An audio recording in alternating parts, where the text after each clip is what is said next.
What's up, guys? The incidence of domestic violence against men is undoubtedly increasing. It goes back to the old adage which says a man should never hit a woman. But the untold part of this is if a woman hits a man, it should never be reported. The man should just not even talk about it and just move on. Well, that's the point of this video. Mike Buchanan brings up this trend, but the feminist he's debating simply won't have it. Let me know what you think in the comments, and if you guys have ever experienced domestic violence yourselves, let us know your experience with it. Anyways, I'll see you guys in the next video.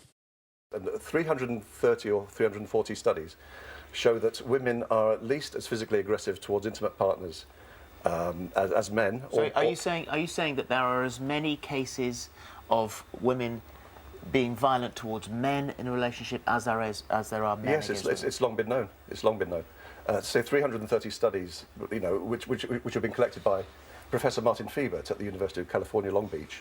It's true across the developed world, and it's true in this country. It's known from crime surveys, or the Crime Survey of England and Wales more recently, that men suffer violence at the same sort of levels and at the same severity as women. And yet the support for male victims of domestic violence is virtually zero. And again, it's another driver of the high male suicide rate. Okay, so Caroline, you quickly said there. I mean, where to begin, Mike? I suppose when it comes to violence, the problem with that is that it's hard to know how to engage with it because it's just not true. Men commit about 96%. 300 reports, he says. Men commit about 96% of violent crime in the UK. So that's just crime statistics. I don't really know how you can argue with that. I'm coming on to domestic violence. Don't worry, Mike. With regards to domestic violence, for example, a woman was killed every 2.38 days by a male partner in the UK. We just don't have those figures happening for men. Women aren't killing men at that kind of rate. For example, between April and September last year, 3 women were beheaded by men in London alone. Again, women just aren't doing that. Now, this isn't to say that men are evil and women are just virtuous, wonderful angels. Feminists would argue that this is a terrible thing, that men are brought up to behave in this way, and that it's hugely to do with the very high male suicide rate, and that obviously that's something that feminists would want to campaign against. With regards to custody, feminists aren't very happy about women being assumed to be primary caregivers. That's actually something that feminists fight against. The problem is, currently in society, women are doing the vast majority of unpaid care work. If you look at the OECD figures from, I think, 2012, when men are the male earners, this is looking at heterosexual couples, when men are the male earners, women are doing the vast majority of unpaid care work, fair enough. When they're both sort of equal earning, women are still doing the majority.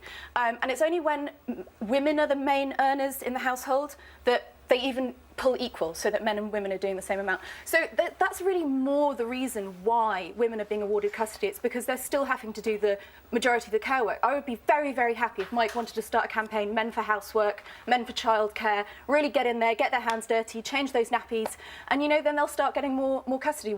Feminists aren't pro women being considered, natural caregivers. Why did you present her with the award Lying Woman of the Month? Well, didn't I get it twice? Caroline's won 2 of them. I'm sure she'd be proud of that. Congratulations. But I haven't won the Whiny Woman of the Month yet, which I'm quite obsessed. No, yes. Caroline has won. Originally, we called them Whiny Women of the Month awards. And, are they the same one? And then no. I thought there were 2 categories. We started off with lying feminists. I don't care what it's called. Okay. Why did she get it? Why did she get it? She got it because she lied. And I lied. This was nearly 2 years ago. She called into a radio station and lied about the impact of having more women on boards. And more recently, she lied about the proportion... On corporate boards? On corporate boards. Yeah. And more recently, she lied on the New Statesman online website. It was later taken down, but it was captured, claiming that domestic violence was a major cause of death of women. And it's a radical feminist lie. And if you deal with this stuff as much as I do, you realise that virtually everything that comes out of radical feminists, they are either conspiracy theories, fantasies, lies, delusions, or myths.